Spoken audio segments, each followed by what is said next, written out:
네, 더마카와 함께 시선 집중의 문을 열어야 되는데 더마카의 개인 사정으로 오늘은 함께 할 수가 없습니다.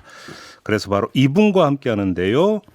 여기도 이슈를 담당해 주시는 이용주 뉴스캐스터와 함께 하겠습니다. 어서 오세요. 안녕하세요. 네, 새해 전날 첫 방송, 첫 코너를 함께 하게 됐습니다. 이것도 나름 인연입니다. 새벽부터 지금 무한 도전을 하고 있습니다. 새해 복 많이 받으시고요. 예, 새해 복 많이 받으시고요. 이 얘기는 꼭 하고 싶습니다. 네. 2024년 모든 일 잘 풀리고 흥할 사람 누구? 여러분입니다. 그렇죠. 예. 모두 흥하시고 건강하시고 행복하시기 바랍니다. 예. 네. 그러자고 어차피 뭐 세상 돌아가는 이야기를 놓고 아웅다웅 하는 거 아니겠습니까? 맞습니다. 세상이 밝아져야 인생도 밝아지는 거니까요. 네. 자, 오늘 JB타임스 시작을 해야 되는데요. 예. 많은 분들이 또 새해 인사 보내주고 계십니다. 이웅기님, 올 한 해도 많은 얘기 들려주세요. 잘 듣겠습니다. 라고 예. 댓글 달아주셨는데 여러분들이 잘 들어주시기 때문에 많은 얘기 전해드릴 수 있을 것 같습니다. 예. 올해도 뭔가 변함없이 함께해 주시기 부탁드리고요. 예. 제가 한번 소개해 볼까요? 6398님께서 김종배 앵커님 새해에도 이 새벽을 밝게 열어주시네요. 건강하시고 평안하시길 기원합니다. 네, 밝게 열어드리는 거 맞지요? 정말 맞는 거지요? 네, 이렇게 믿어도 되는 거지요?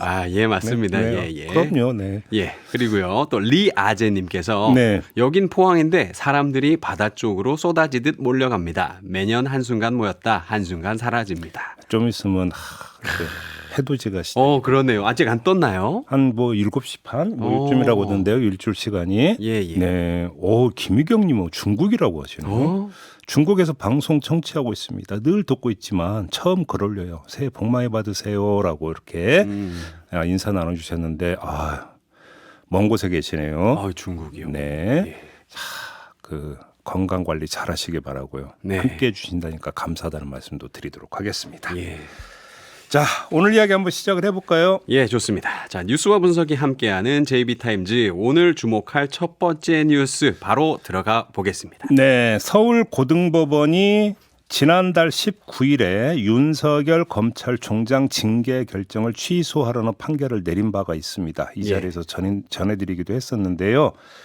법무부가 그로부터 열흘 뒤인 12월 29일에 상고하지 않기로 결정을 내렸습니다. 그러면 징계 취소 결정이 확정이 되는 겁니다.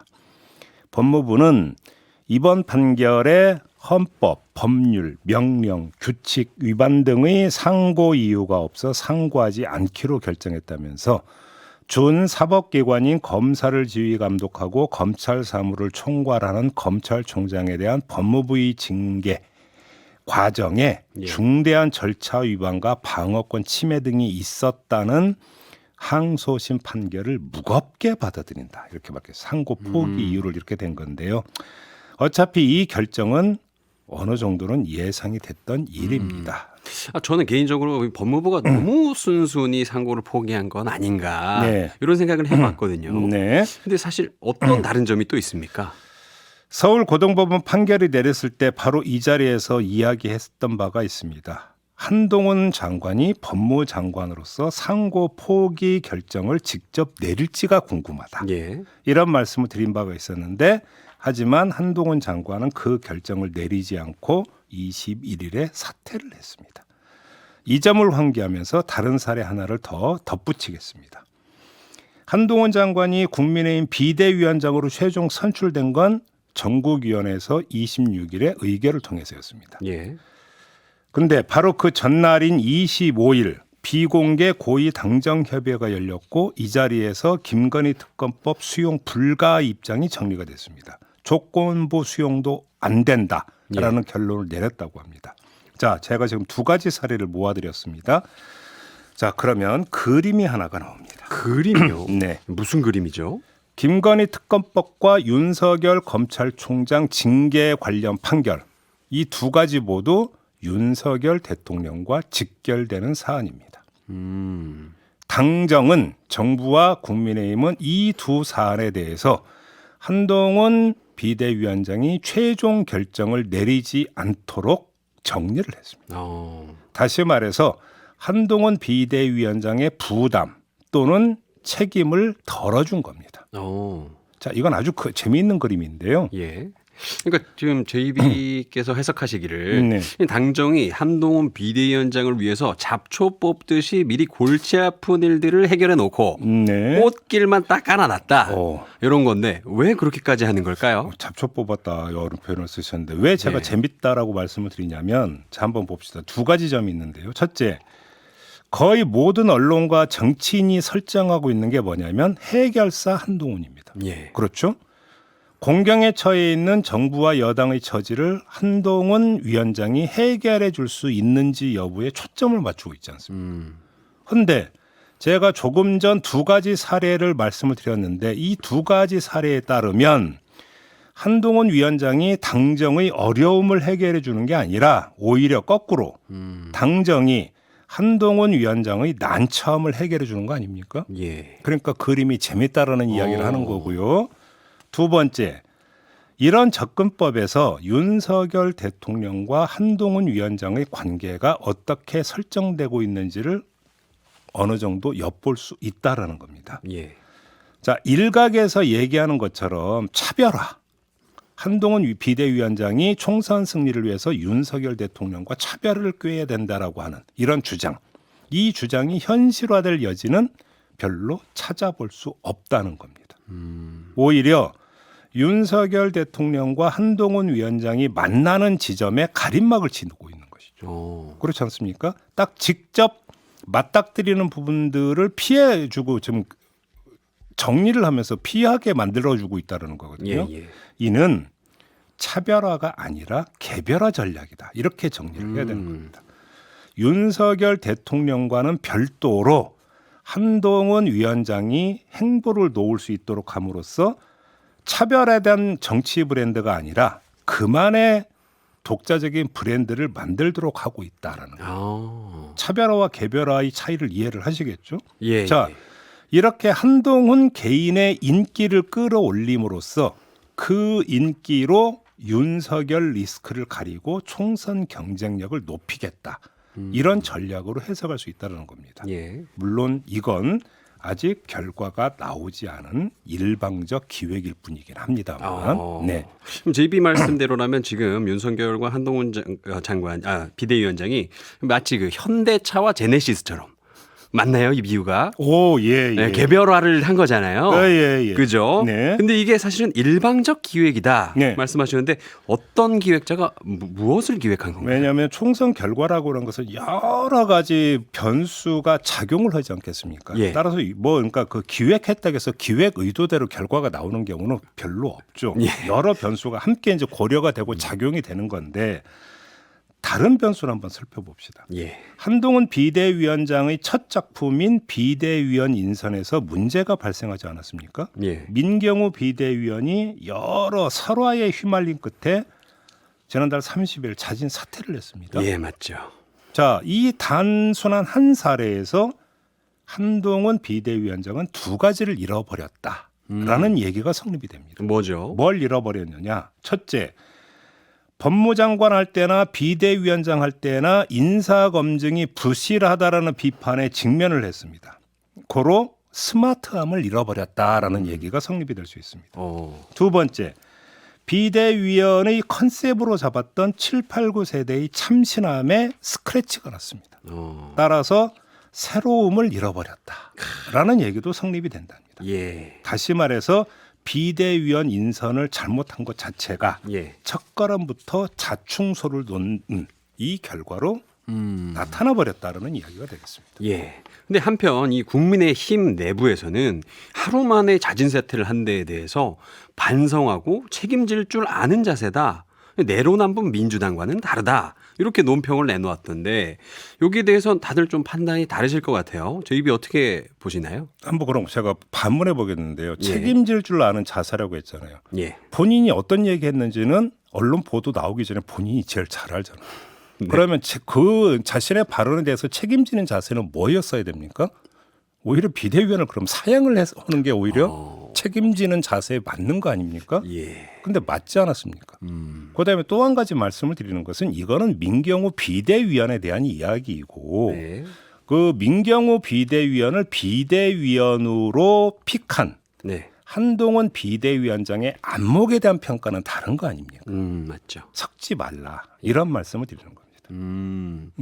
자, 그리고 또 이 다매체 시대에 한 사람 한 사람의 모든 발언을 검증하기가 쉽지 않은 게 현실이라고 또 국민의힘에서는 이야기를 했는데요. 이 부분은 사실은 그 진영을 막론하고 요즘 공통적으로 가지고 있는 고민인 것 같습니다. 아니 근데 예. 이것도 다매체 시대이다 보니까 이런저런 그런 정보가 다 나오는 거잖아요. 예, 그렇죠. 검색만 꼼꼼하면 다 나오는 거잖아요. 맞아요. 그런데 어떻게 다매체 시대가 이게 그 검증을 제대로 못한 이유가 될 수 있는 겁니까? 오히려 거꾸로 아닙니까? 오히려 검증을 더 잘할 수도 있는데.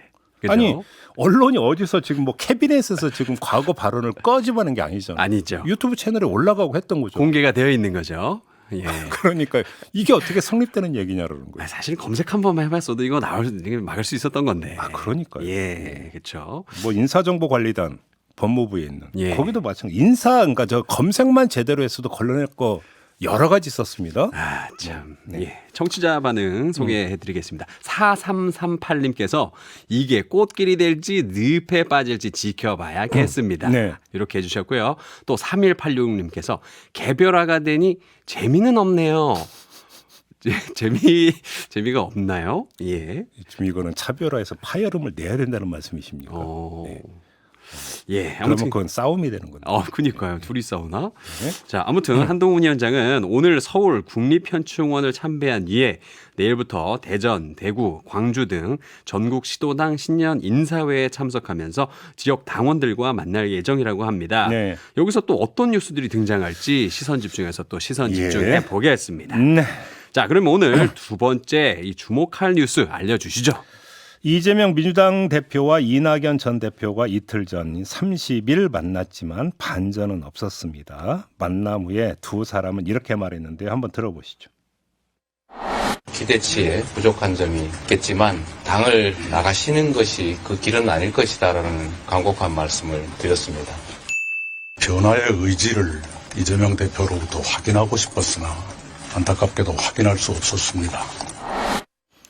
자, 어제 오늘 사이 이낙연 전 대표가 1월 4일 빠르면 3일에 신당 창당을 선언하기로 했다는 보도가 나오고 있습니다. 네. 탈당과 신당 창당은 이제 확실해진 거라고 봐도 되겠죠? 기정사실로 봐도 될 것 같습니다. 예. 따라서 이제부터 질문을 바꿔야 되는 게 이낙연 전 대표가 정말 탈당해서 신당을 차릴까? 이 질문은 더 이상 던질 이유가 없을 것 같고요. 예. 이제 바꿔야 되는 거죠.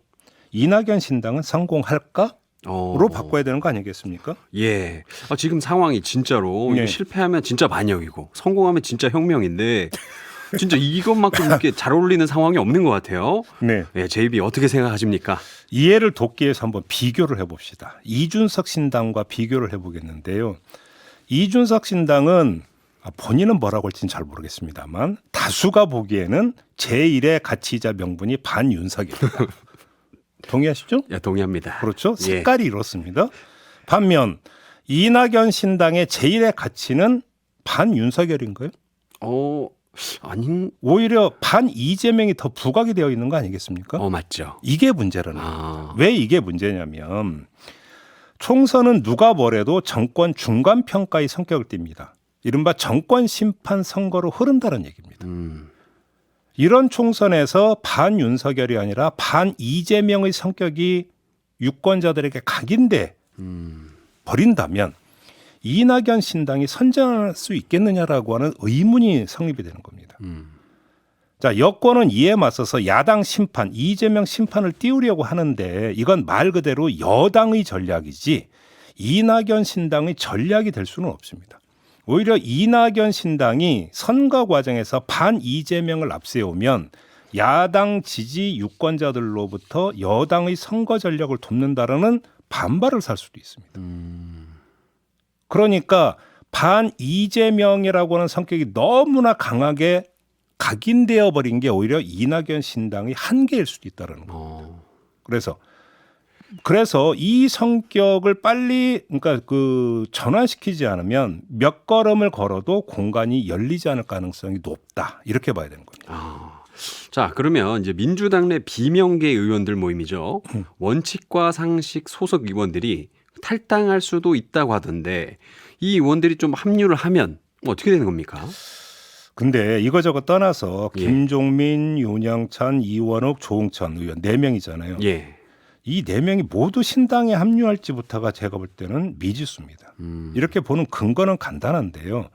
4명 의원 가운데 김종민 의원의 지역구는 충남 금산 논산이에요. 예. 근데 나머지 3명의 지역구가 모두 경기 지역입니다. 남양주, 뭐 성남, 화성 이렇거든요. 예. 예. 자, 그 어느 곳보다 민주당 지지세가 센 지역에 속해 있습니다. 그렇죠. 이런 그들이 성격이 모호한 이낙연 신당에 합류를 한다면 당선을 보장받을 수 있겠느냐라고 하는 아주 현실적인 문제가 있습니다. 예. 아마 그래서 고민이 깊을 것이다. 이런 말씀만 드리겠습니다. 예. 이 원칙과 상식 의원들도 내일 이제 만나서 탈당을 포함한 선택지 논의를 할 예정이라고 합니다. 이재명 대표 사퇴, 통합 비대위 구성이 원칙과 상식의 요구 사항인데 이미 이재명 대표가 의사를 밝힌 거나 거의 다름이 없잖아요. 네. 그래서 이 4명의 의원들이 이번 주 중 어떻게 거취 표명을 할지도 좀 지켜봐야 될 것 같습니다. 여기서 이 그림도 한번 그려볼 필요가 있죠. 4명의 의원 가운데 뭐 1명이든 2명이든 3명이든 나는 이낙연 신당에 합류하지 않는다. 이렇게 만약에 선언을 해버리면 예. 이낙연 신당은 오히려 또 거기서 또 한 번 매를 맞게 되는 거거든요. 그렇죠. 속칭 김이 빠지는 측면이 네, 있게 맞아요. 되는 것이죠. 이 점도 함께 봐야 되는 거죠. 네, 향후 이 정세균 전 총리 등 이 당 원로들이 또 어떤 행보를 보일지도 굉장히 궁금한데요. 네. 정세균 전 총리가 지난주에 이재명 전 대표를 만나서 현의 살수 말하자면 벼랑 끝에 매달려 잡고 있는 손을 놓는다. 네. 이런 사자성어를 언급하면서 이 대표의 결단을 촉구하기도 했는데요. 결국은 별다른 영향력이 없었다 이렇게 봐도 되는 걸까요? 어떻게 보십니까? 이낙연 전 대표가 사실상 탈당과 신당 창당을 결정한 순간에 이거는 이제 더 이상 의미가 없는 것 이렇게 좀 이해를 해도 될 것 같습니다. 예. 자, 마지막 소식 넘어갈게요. 예. 직장갑질 119가 전국의 만 19세 이상 직장인 1000명을 대상으로 설문조사를 실시한 결과 전체 응답자의 77.7%가 새해 소망으로 임금 인상을 꼽았다고 합니다. 오. 그 다음은 노동 강도 완화와 노동 시간 단축, 오. 이어서 고용 안정과 정규직 전환, 그리고 자유로운 휴가 사용이었다고 하는데 와. 자, 이런 조사 결과에 맞세울 수 있는 현실이 있죠. 올해 최저 시급이 얼마인 줄 아십니까? 9,860원입니다. 예. 작년 9,620원에 비해서 쥐꼬리만큼 2.5% 인상에 그쳤습니다. 예. 이게 현실입니다. 정부가 주 69시간 노동제 밀어붙이려다가 주춤하는 사이에 법원이 주 52시간제 운영과 관련해 사측에 유리한 판결을 내린 바 있습니다. 예. 이것도 현실입니다.